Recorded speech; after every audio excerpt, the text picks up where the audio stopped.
everyone, and welcome to today's webinar, Accelerating Cell Therapy Clinical Trials with Comprehensive Biomarker-Driven Strategies.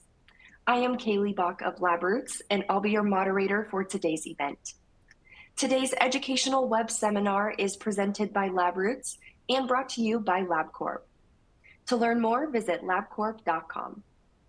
We encourage you to participate today by submitting any questions you may have during the presentation.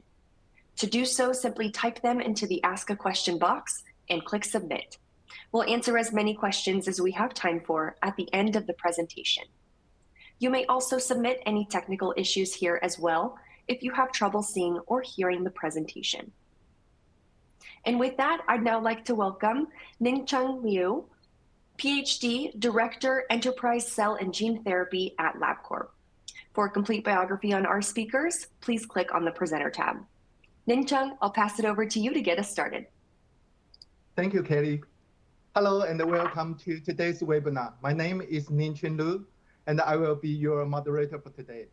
So in today's webinar, we will discuss how biomarkers can be used to select and monitor cell therapy, and how we can use biomarker-driven strategies to design your clinical trials, and some of the current challenges and opportunities in this field.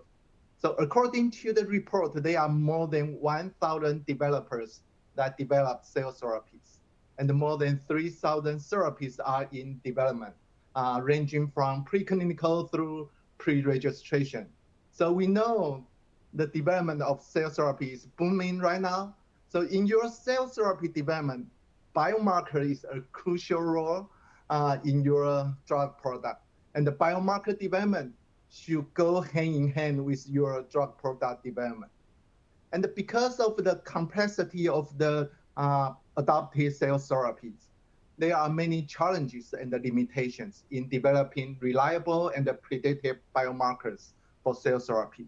So there is a need for more research and collaboration to understand novel and robust biomarkers and develop biomarker-driven clinical trial for cell therapy, which can improve patient selection, treatment optimization, toxicity management, and outcome prediction.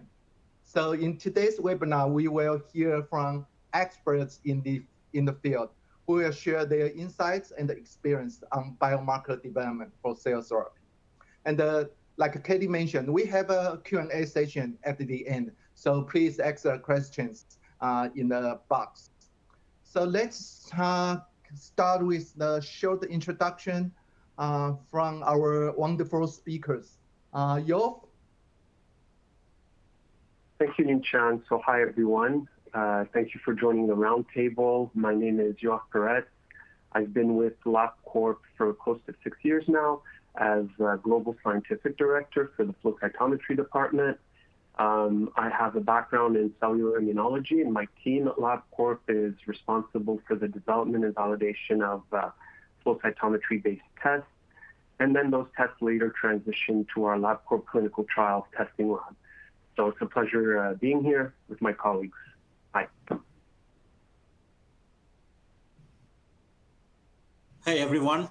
I'm Vijay Ramakrishnan, an Associate Director with Oncology Biomarkers at Labcorp's Biomarker Solution Center. I've been with Labcorp for a little over 2 years now. And in this role in particular, I provide biomarker support to clients for their oncology and cell and gene therapy programs. It's a pleasure to be here, and I really look forward to the discussions. Thank you. Hi, everyone. My name is Matt Evans. It's a pleasure to be here. I am currently the Global Scientific Director of Genomics in the CLS Labs. So my teams are responsible for the development and validation of genetic assays in support of all of our clients' trial needs, but also in particular cell and gene therapy. On to you, Sabi.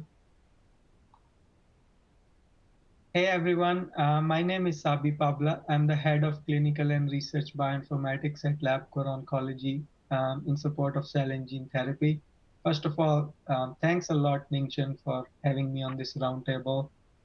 It's going to be a fun discussion talking about some of the amazing things around cell and gene therapy biomarker development. A little bit about my background. I'm classically trained in the field of genomics, specializing in autoimmune disorders. However, my recent experience is mostly in utilizing multi-omics technologies for development of diagnostic assays and biomarker research in oncology, focusing specifically on solid tumors. And it'll be my pleasure to contribute today to this discussion. Yep, thanks. So let's start off by talking about unique attributes of biomarker development, biomarker strategy, and the clinical development. So Vijay, could you please touch on this? For sure, certainly. Before going into the biomarker strategy that is relevant for the cell therapy programs, I'd like to highlight that these are really exciting times for this field. There are a lot of agents, as you all know, being evaluated in preclinical and clinical studies, and everybody is excited to see what those results or how those results would turn out to be. But the good side of it is that the CAR-T therapies have revolutionized the treatment landscape in hematological cancers. And autologous CAR-T therapies targeting CD19 and BCMA, like many of you might know, have been approved for B-cell malignancies such as B-ALL, as well as the B-cell lymphomas, and also for the plasma cell cancer multiple myeloma. So as I said before, there are several clinical trials that are underway in both heme and solid cancers to develop new adaptive cell therapies. And the entire field is looking forward and optimistic for the potential these therapies have in activating the tumor immune system and improving outcomes in several tumors. So that's a good side of it. So now, I mean, despite all the promising results that the field has seen with CAR-T and other cell therapies, the responses that are seen in patients with heme cancers, where the majority of clinical studies have been done, are not very durable in about, with disease relapses noted in over half of those patients.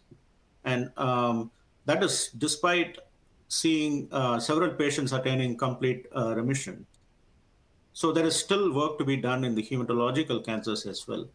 But if you look at the solid tumors, the clinical evaluation of CAR-T therapies have so far been disappointing. So it's important to understand what are the challenges and how can we overcome it, and how biomarkers could play a role. So of note here, the responses seen in patients have been shown to be directly related to the persistence and expansion of the CAR-T product. So it's important to monitor the persistence and expansion as we develop any CAR-T therapies in any of the indications. So in addition, these therapies have shown unique safety concerns related to the mechanism of action of these therapies. And if not addressed, those could be life-threatening in some patients. So these responses could be different in different patients, and it is extremely important to monitor them carefully. So these toxicities could be effectively managed in the clinic.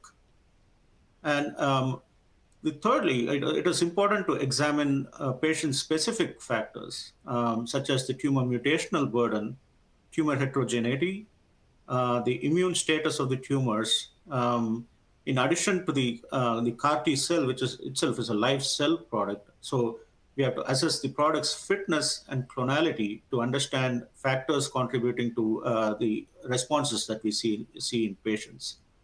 So overall, it's a bit more complicated than a routine drug development. So it is important that the biomarker strategy that the clients, in the strategy, the clients consider 3 important points. And the first one is, as I said earlier, the persistence and expansion of the CAR-T product. And then number 2 is to assess safety biomarkers. And then 3, to assess patient-specific factors that could dictate response patterns noted. So Labcorp offers different platforms across all these three biomarkers that I outlined. And an important point, again, to mention here and the clients to keep in mind is that some of these assays are bespoke and would involve additional time to develop and validate them, since they would require reagents that are specific for the cell therapy product being developed. With that, back to you, NingChun. Yeah, thanks, Vijay. Yeah, so I do have two questions for Yoav. So Vijay just talked about the biomarker strategy, and that in thinking specifically about PK/PD, what platforms are utilized for various applications? And my next one is some of these assessments are bespoke in nature from product perspective, and how flow cytometry can be utilized for development of these therapies. Yeah, thank you, NingChun. So already flow cytometry is a single cell technology. So that in itself, it makes it very well suited to address that challenge. As a single cell technology, it's obviously fast, but more importantly, it addresses the heterogeneity of the response. So in complex mixtures such as whole blood, bone marrow aspirates, cerebrospinal fluid, or tissue, you can look at the heterogeneity of the infiltrate or the immune system, and then look at particular subsets that may correlate with immune protection. So Vijay mentioned something interesting. He mentioned persistence. Indeed, that is a strong correlate of efficacy. And flow cytometry is utilized in this. We have a set of what we call backbone panels, where we have open channels to detect the particular product that's been manufactured, whether it's a CAR T or an adoptively transferred cell. So we have an open channel to detect that. And then the backbone of that are all markers that have been shown over the years, whether it's in chronic inflammatory conditions like in infectious diseases, or whether it's in tumor immunology, these biomarkers that have been shown over the years to correlate with protection from disease. So I'm thinking, for example, and that falls also under PD for pharmacodynamic testing, it falls under, for example, the memory phenotype. So looking at markers of immune memory within the CAR T and within the host's immune system. Same thing when you're looking at markers of immune activation or immune inhibition, which then looking at that ratio allows you to address whether there's an accumulation of inhibition and then therefore a tend towards exhaustion. Also backbones that look at the regulatory T cell compartment. I think that's what's really unique about flow cytometry. There's a lot of versatility in what you could look at. And, you can enumerate, like we said, if you have a PK or persistence type of assay where you want to just enumerate the CAR T, but you can also immunophenotype, which brings all within the same assay.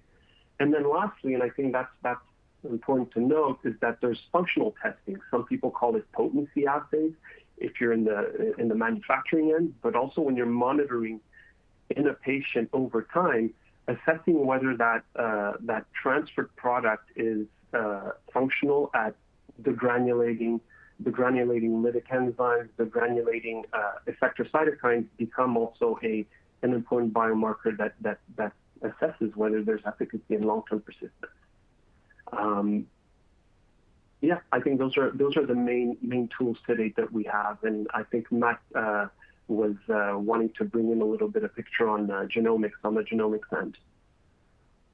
No, thanks, Yoav. Yeah, no, the pathways and all of the investigational paths that you mentioned for flow, you do end up seeing a mirror of those on the genomic side. So if you're looking at the persistence or the measurement of the modified gene or the vector that exists in there, obviously there's direct target methods such as PCR and ddPCR. In comparison to flow, however, you're looking at a level of inference that because of the presence of the nucleic acid or the DNA or RNA, that you end up getting functional protein. So I think it's necessary to complement those tests together, not only just measure the presence of of the DNA, but also those downstream functional tests. And it's important also from, as you mentioned, PD, to also start to consider broader and larger content assays. So as we look at next generation sequencing or nanostring, you're able to bring in a large complement of information, particularly early in a trial when you may not know what biomarkers or other signatures that you're looking to identify, and you're essentially fishing for some of those signature patterns that may exist as a response to your trial. The additional benefits of those larger content assays are, as you transition away from some of those direct measurements and efficacy measurements, off-target and unintended edits or unintended integration events that end up occurring. And obviously, you have an exceptional sensitivity that's easily transferred among your groups. And I think it's equally true for your next generation sequencing. As they're more and more established, you're able to move them and transfer them and characterize the therapies and also what's happening at the nucleic acid level. And it still remains to be seen what's going to end up happening for single-cell DNA, single-cell RNA sequencing. These are mature technologies in the academic space, but as we apply them to trials, they're still finding their footholds, very similar to long-read technologies. But we're obviously investigating where we can employ and how we can employ those to help our clients answer whatever questions or complex questions they have.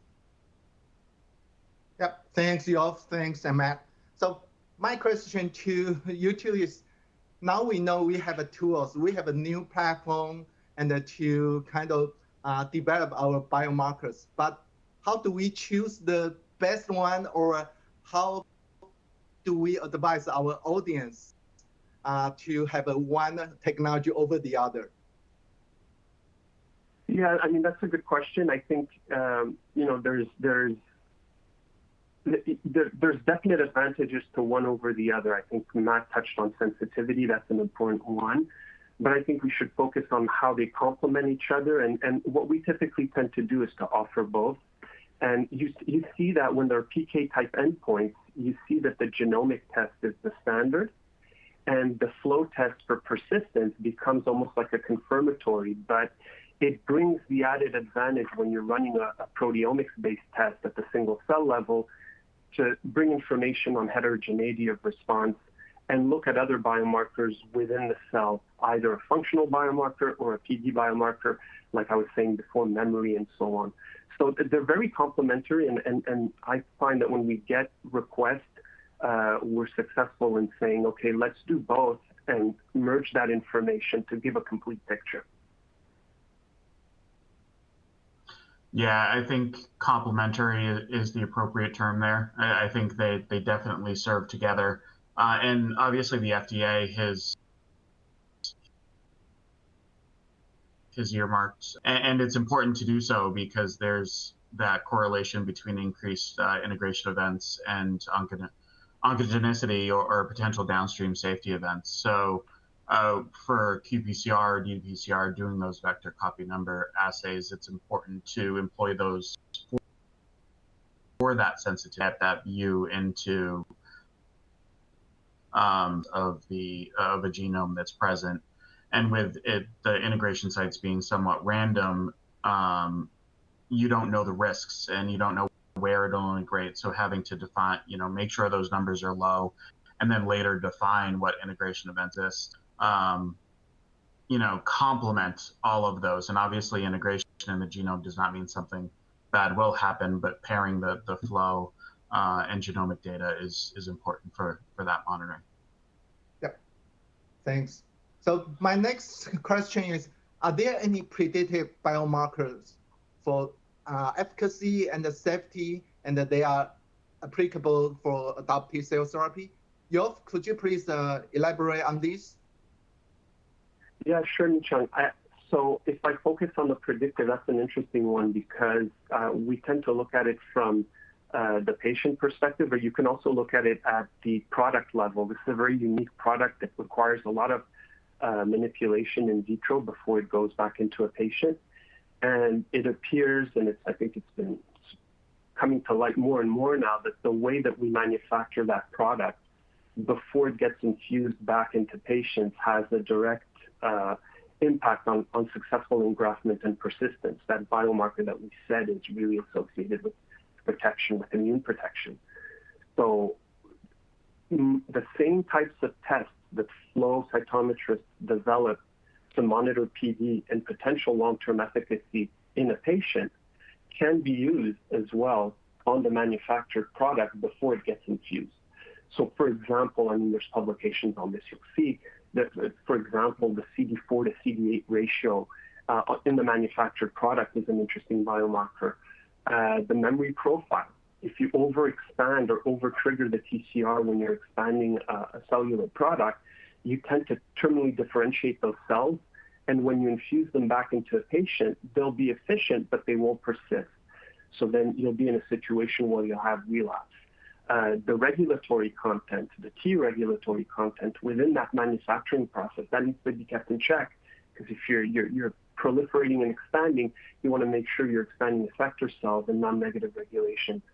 So all of these things at manufacturing could be monitored early, and those same sets of tools can then be transferred in to monitor during the clinical trial.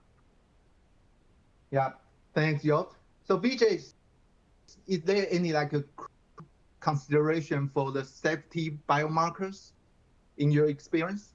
Yeah, that's a good question. And as I said earlier, these therapies present with unique toxicity profiles that are related to their mechanism of action.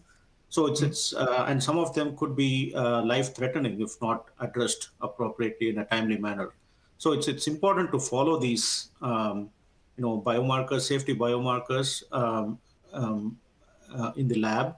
And the two common toxicities that are seen are cytokine release syndrome, or CRS, and neurotoxicity. So I'd first talk about the cytokine release syndrome, which is also called as CRS.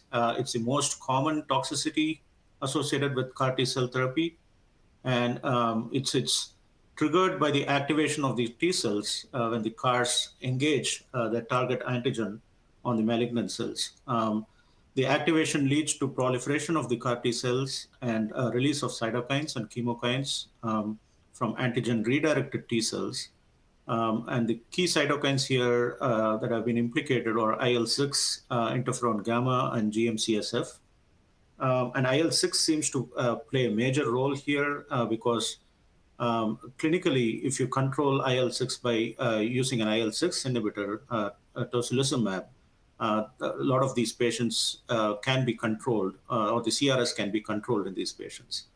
So the activation of other immune cells also play a role here. Those immune cells such as monocytes, macrophages, and dendritic cells lead to further increase in these cytokine levels and lead to systemic inflammation. The most commonly reported cytokines here are interferon gamma, like I said, IL-6, IL-8, IL-10, MCP-1. So it is important to follow these longitudinally examine levels of these cytokines in peripheral blood. And to this end, at Labcorp, we have several pre-validated panels that are ready to go. Or if a client is interested in custom developing a panel, we have the capability to do that as well. So as I said, in addition to CRS, there is another common toxicity associated with CAR T cell therapy that is neurotoxicity, or referred to as immune effector cell-associated neurotoxicity syndrome, or ICANS. The pathophysiology of this is not completely understood, but it is thought to, or it has been shown to involve the disruption of the blood-brain barrier triggered by endothelial cell activation, again, caused by this increased cytokines and inflammation. So in addition to cytokine measurements, one could assess neurotoxicity by flow cytometry.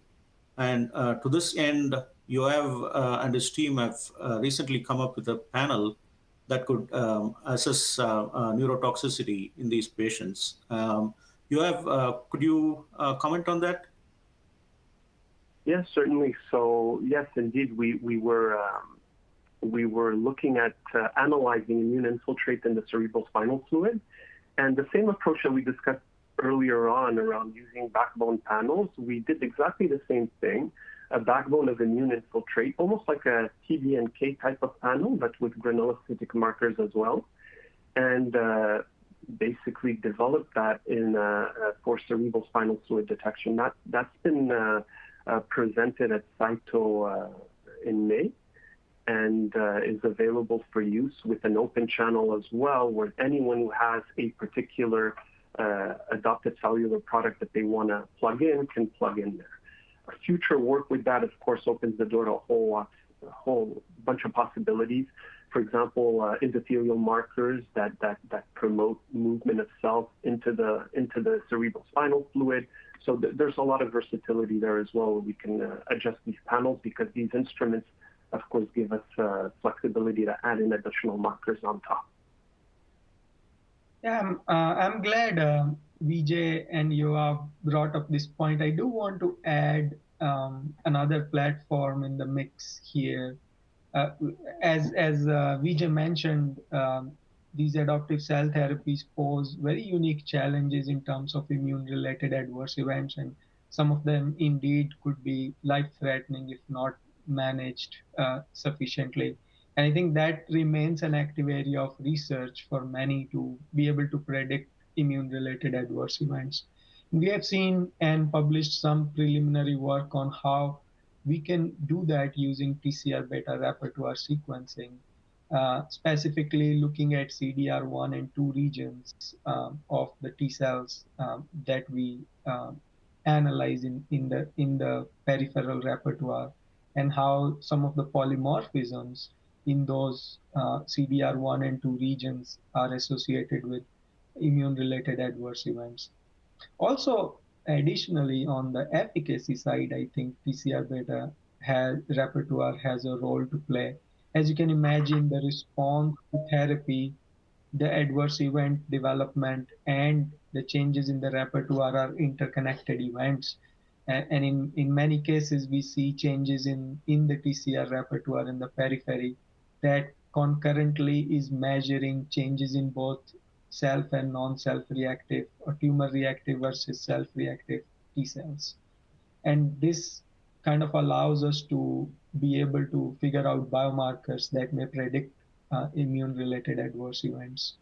And some of the TCR beta metrics, such as convergence and entropy change, may hint at antigen recognition and response as well.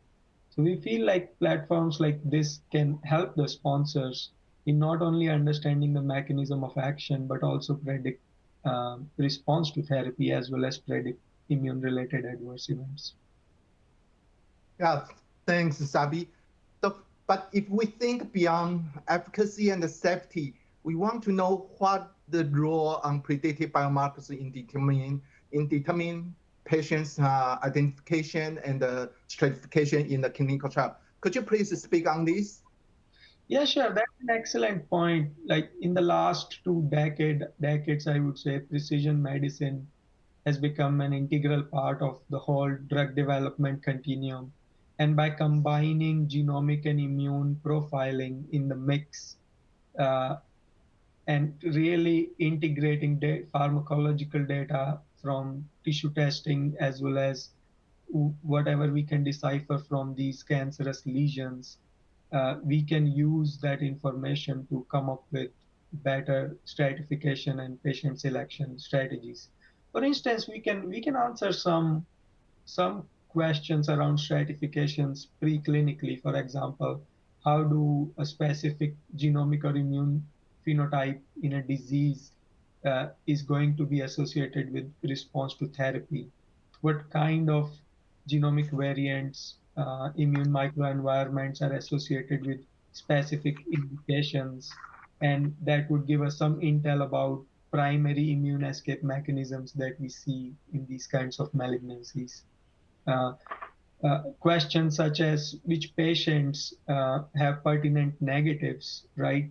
We know there are a lot of clinical trials, and not a lot of patients end up in clinical trials. It's very important that we pick patients that are most likely to benefit from these therapies. And so it's important to do comprehensive testing on some of the pertinent negatives that may exclude a patient from the trial because of potential unfavorable response, or if a standard of care does exist. And how do patients with very similar immune phenotype, regardless of what indication they have, may respond to a therapy, right? So how can, in other words, how can we come up with pan-tumor biomarkers of response? In short, there are biomarkers for patient stratification and identification uh, measured by a variety of multi-omics approaches, including, I would say, single gene testing using IHC platforms or RNA sequencing and the new age technologies that are coming out that we can utilize to stratify and select patients on therapy. Yes, no, Sabi, I completely agree. And that's why it's important as we consider and look at some of the early studies or previous studies that have been done, gathering the information and using these next-gen technologies to get more information is important. These exploratory studies where you may just be gathering whole genome or whole transcriptome data is important to inform later studies.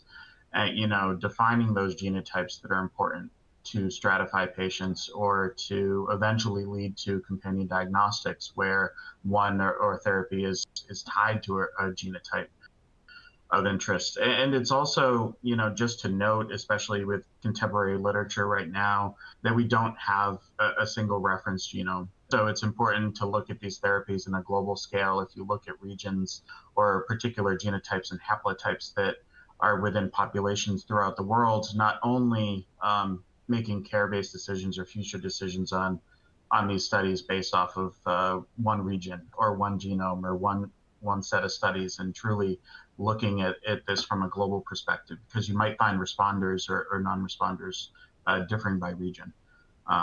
So it's important to capture all that whole genome exome data. Yeah, I'm glad you brought up the haplotype. I think at Labcorp Oncology, we are providing this breadth of assays that not only measure the genomic side of things, but also the immune phenotypes. But we also do significant amounts of HLA testing and also provide, these new assays around TCR beta analysis that really help the sponsor figure out, really help the sponsor throughout the development continuum. So it's very exciting to see all of the new work coming out around how we can do some HLA restricted trials around some of the therapies as well. Yep, thanks. Yep, since you bring up the companion diagnostics, so I think this is very important to start from the biomarker identification and to the companion diagnostic approach. So we have another roundtable on November 16. So the title is Companion Diagnostic Approaches in Development of Cell and Gene Therapy. So please join us on November 16. So my next question is, what are the specific biomarkers or parameters we will monitor over an extended period to assess the therapy long-term effectiveness? Because we know in the cell therapy, we have to kind of understand the therapy in a long period of time. So Matt, could you please elaborate on this? Yeah, no, happy to. And I think, a lot of the same assays that you end up developing to monitor the efficacy and the persistence are the same assays you would end up using for the long-term follow-up. And it tends to be genomics assays that you are looking at, or the bespoke assays that you're using in your therapies tend to be tied to your vector or tied to the viral or CRISPR-Cas9 related. And you want to set up your study design with those long-term monitoring programs when safety events or secondary malignancies do pop up. So if you do end up having, for example, in a CAR therapy, secondary malignancy down the road after approval and after treatment, you'll want an investigational path that will, one, assess whether or not CAR is present in this secondary malignancy, and if it is present within the malignancy, is it truly co-occurrent with the cells that are tumor cells, and then further down that road, if it is tied and associated, are you seeing integration events, and where are those integration events, and assessing the safety and modifying that perspective. On the alternative side, if you're looking something that has edited materials, such from CRISPR-Cas9, you'll want to not only look at persistence of that edit, you'll want to look at stability of the indel region. Hopefully you've done something like guide-seq up front, so you'll have, or some in silico prediction, so you'll have some views if there's some secondary double-strand break and ligation that's occurring at these secondary sites. But again, it's important to note all of these genomic assays for follow-up, there's a level of inference of what's causative because of functionality. And to look at that functionality and causality, you'd have to transition to measuring or directly measuring those proteins or other oncology targets, such as in flow. We can pass to Yoav for there. Yeah, no, that's absolutely right, Matt. I think, you have to focus on the protein as well. And, I echo what you said at the beginning, the same set of tools can be used for long-term effectiveness. I would put a specific focus on, of course, the memory compartment and functionality. I think that those are strong biomarkers that have been reliably confirmed in a lot of chronic inflammatory conditions, even outside of the tumor microenvironment and in immuno-oncology. So I think those are strong ones to focus on, as well as they're linked to the exhaustion profile or immune activation profile of the cell. So doing those both together is important long-term. And lastly, the functionality is key as well, because we know when you constitutively trigger a TCR, you're going to get different functional endpoints and readouts later on.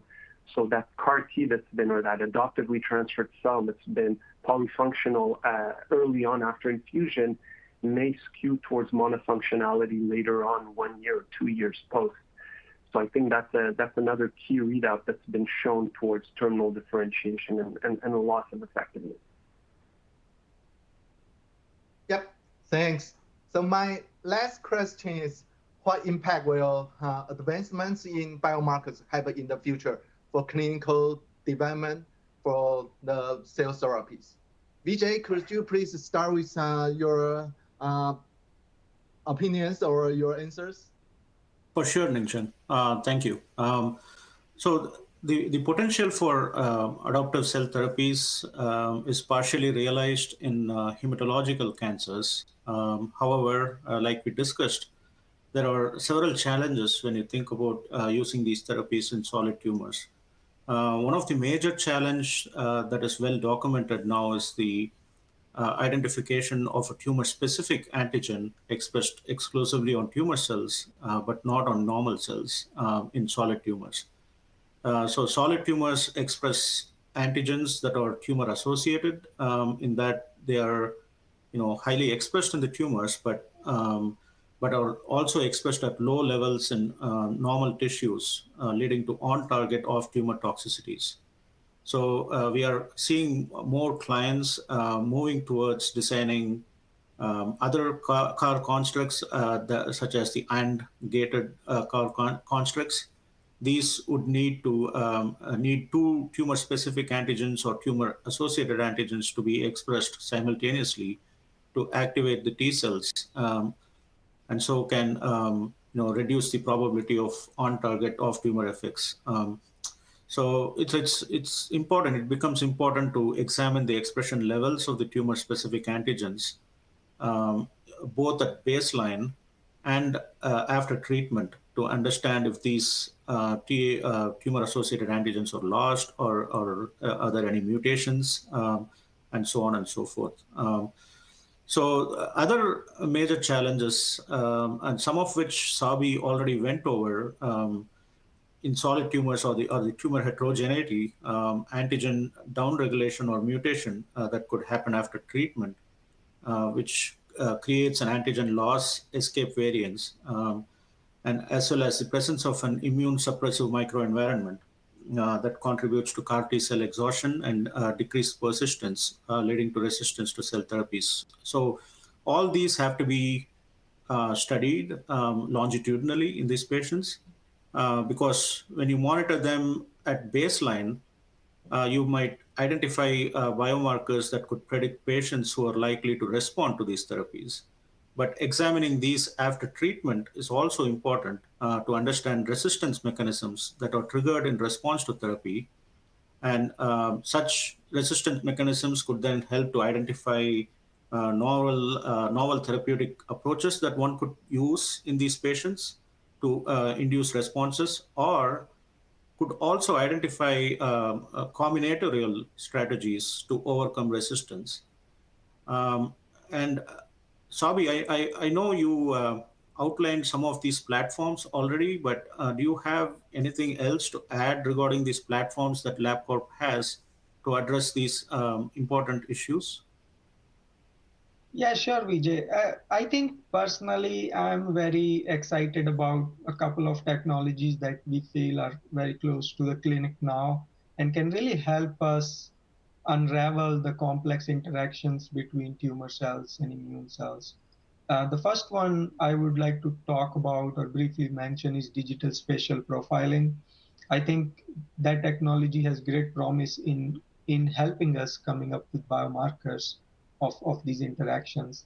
And also, in general, single-cell NGS technologies. I know you have mentioned the role of flow, which is prominent in the field. But single-cell NGS technologies is also, I think, very promising at this point. And a lot of sponsors have been working and using these technologies to really understand the really complex interactions between tumor cells and immune cells, specifically in solid tumors. So I'm very hopeful that this will really help us decipher those complex interactions. But I do want to talk about some biomarker challenges and some promising advancements that I would like to see.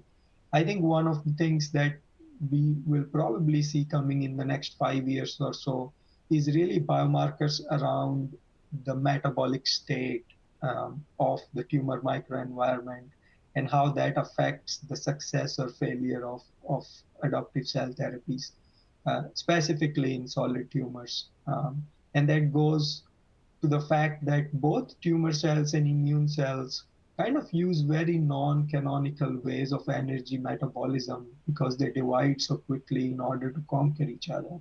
And therefore it is important for us to understand how these energy metabolism genes or pathways are different between the two, and how adoptive cell therapy field can utilize the knowledge from the metabolic states of pre-treatment biopsies and also ongoing on-therapy assessments as well.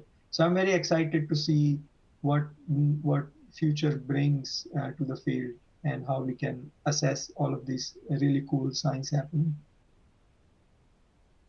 Yeah, Sabi, I mean, we've been discussing this a little bit also offline, and I think also, there's a lot to be gained on what we've learned in previous work in infectious diseases and how you combine that to the tumor biology and CAR T as a whole. One thing that comes to mind is aging. Of course, we see that there's a push towards understanding immune exhaustion at the infectious disease level, but also in the tumor microenvironment. But there's also the whole aspect of immune senescence and aging. We see that in vaccinations. We see that there's hypo-response in the elderly as we try to immune modulate. And I think that those are biomarkers that are missing, where we're supposed to identify what is immune competence. How can you reliably, with confidence, identify someone that will be amenable to an immune modulating drug? And that has differences whether you're 65 plus or whether you're 65 under. There's a lot of literature around that, and I think right now we're beginning to scratch the surface on this. So it is exciting time, and how we will merge these various data sets from what we've learned in infectious diseases, what we've learned in tumor microenvironment, what we have with all these different tools, how we merge those to basically crystallize new biomarkers will be exciting now.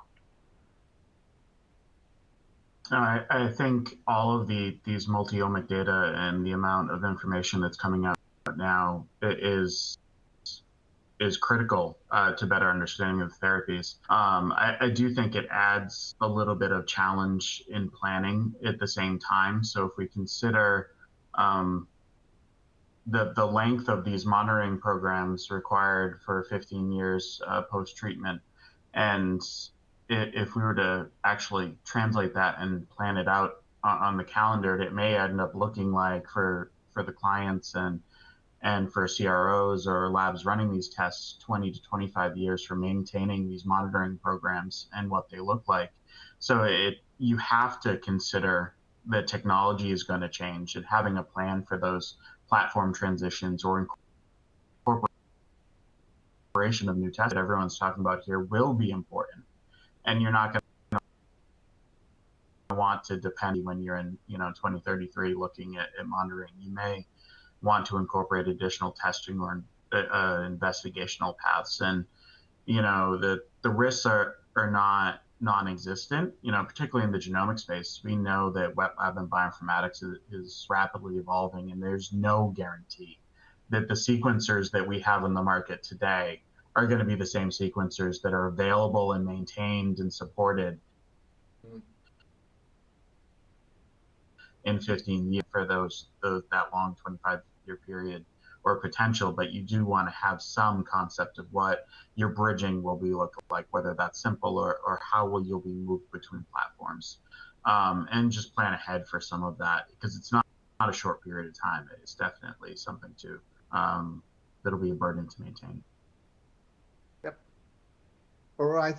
So thank you all for your informative discussion. So now we will start the Q&A section of today's webinar. So if you have a question you'd like to ask, please do so now. Let's see what the question we have. So for the first one is,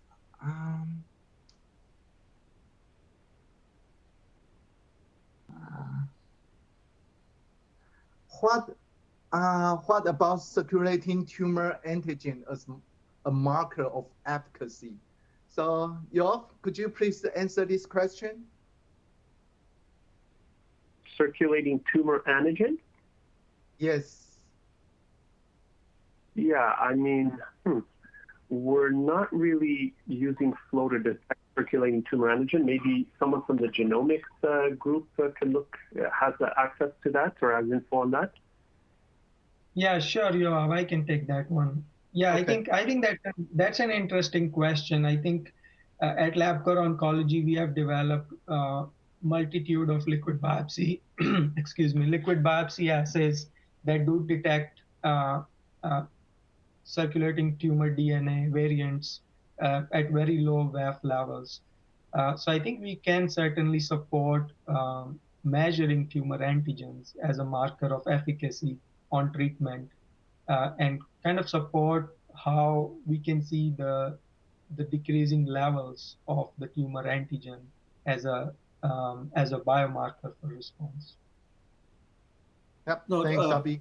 To add further, I think these therapies are living cells, right? I mean, they're in the cells, they are in the blood, and even if there are tumor-specific antigens, if they persist long enough, they are still going to find the antigens expressed on tumor cells and still going to cause their effect. And so it's not going to be completely sequestered by the antigen.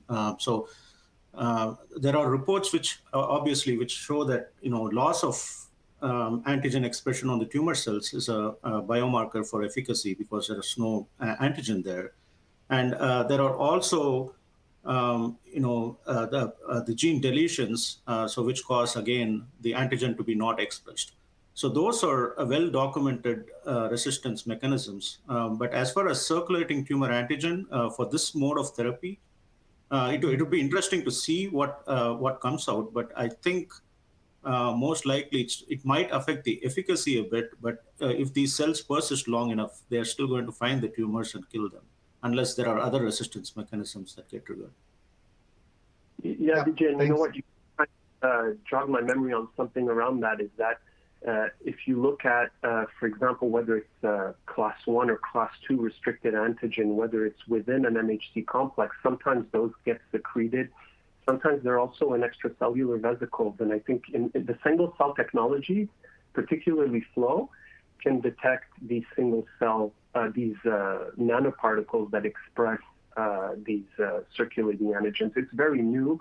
It's not something that we have done in a trial, but we're certainly developing techniques now that allow us to detect these extracellular vesicles that may express these class 1 restricted or class 2 restricted antigens, or just antigens on the surface of a lipid nanoparticle. Mm-hmm. Yep. Thanks. So our second question is, do you have any way to monitor tumor-specific T cell in periphery? Yeah, I can take it. Oh, okay. You wanna go first?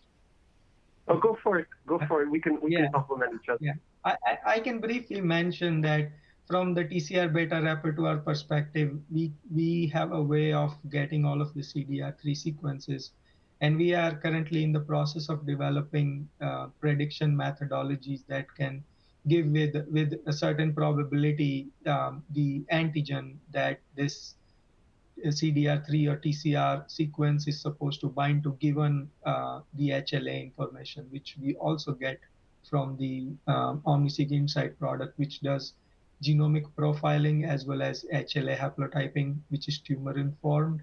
So if we have all of that information in one place, we can predict with certain sensitivity if the T cell that was TCR sequence that was measured was going to bind to a tumor-specific antigen.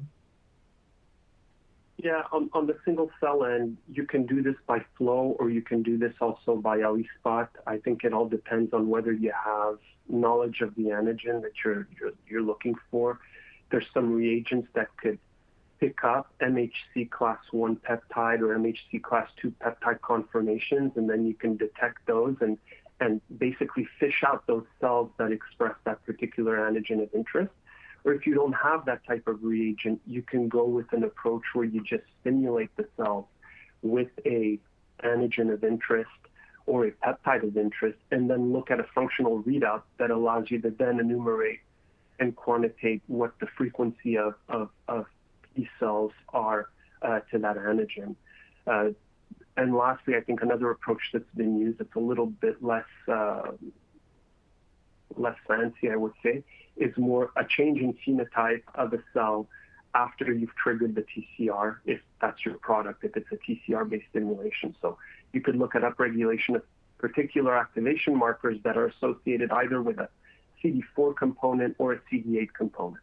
Those are the three main ways. ELISpot has a lot of advantages compared to flow cytometry, and it all depends on what your starting material is.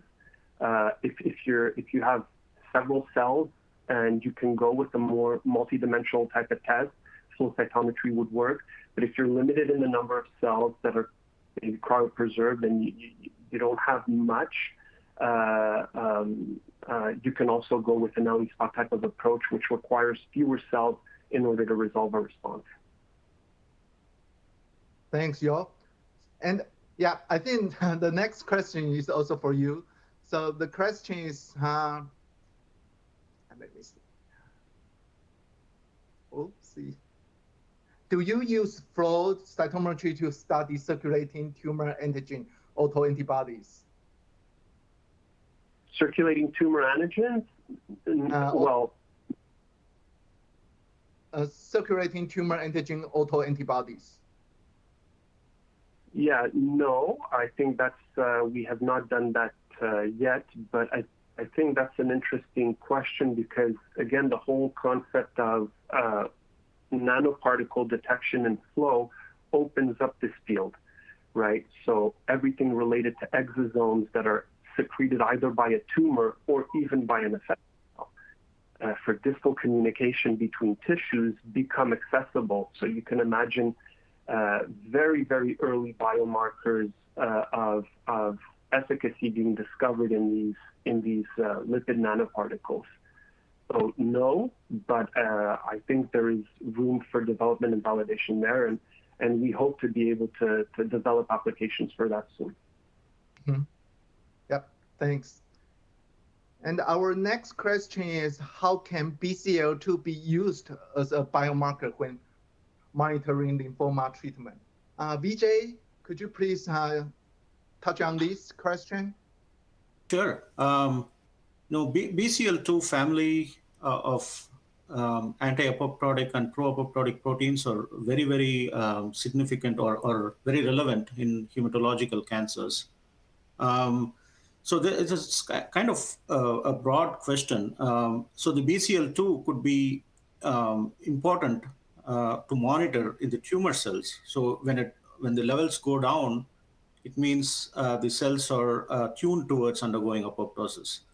But the opposite could be true in the T cells. So we want more BCL2 expression in the T cells so they survive longer.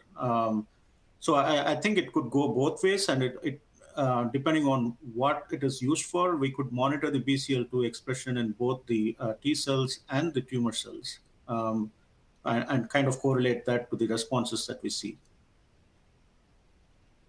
Yep, thanks. And I think we still have time for another question. So our next one is, how do you balance the need for robust biomarker data with the urgency to accelerate clinical trial timeline? Vijay?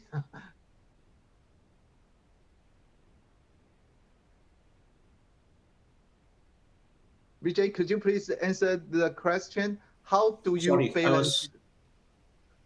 I was on mute. I'm sorry. Okay. Yeah, sure. That's a really good question. You know, it's important that the clients, pay attention to the timelines as well. Adoptive cell therapies present challenges that are and complexities that we discussed, which are kind of unique when compared to traditional drug development. So I think it is important that the clients should look for a collaboration with a CRO or a partner that consistently demonstrates continued commitment towards advancing its capabilities by investing in innovative technologies, infrastructure, and also personnel to support that. So all these three are equally important to ensure that the timelines are met and the clinical development happen as intended. So to this end, as discussed during our discussions here, Labcorp, we offer a comprehensive list of assays across various platforms that can provide valuable information on patient identification and stratification, the PK/PD profile of the cell product, and as well as safety biomarkers. So, we have quite a diverse team of experts, and some of who presented here today with expertise in several key areas, including the regulatory requirements, which are also something that is clients have to keep in mind, and biomarker development, flow cytometry, genomics, as you saw, and bioinformatics. And all those are equally important. And all these resources and personnel are available to engage with clients to ensure successful development of their cell therapies. And, also keeping in mind the timeline, the companion diagnostic side of it, which I think would be discussed in the subsequent webinar in a week or two. So I think all these come into play, and a partner who has all these resources would be very, very valuable to clients as they develop their cell therapy programs. Yeah, thanks, Vijay. So, yeah, I would like to thank today's wonderful speakers for today's discussion. And I also would like to thank everyone who joined today's webinar. And the next one is I would like to thank Labcorp for hosting today's webinar. So Katie, I will pass it back to you. Wonderful. Well, thank you so much to you, NingChun, and to our wonderful panel of speakers for their time today and important research. We'd also like to thank Labcorp and our sponsor, Labcorp, for underwriting today's educational webcast. Before we go, I'd like to thank the audience for joining us today and for their interesting questions. Questions we did not have time for today, and those submitted during the on-demand period will be addressed by our speakers via the contact information you provided at the time of registration. This webcast can be viewed on demand, and Labcorp will alert you via email when it's available for replay. So we encourage you to share that email with your colleagues who may have missed today's live event. So until next time, take care, everyone. Goodbye. Bye-bye. Thanks.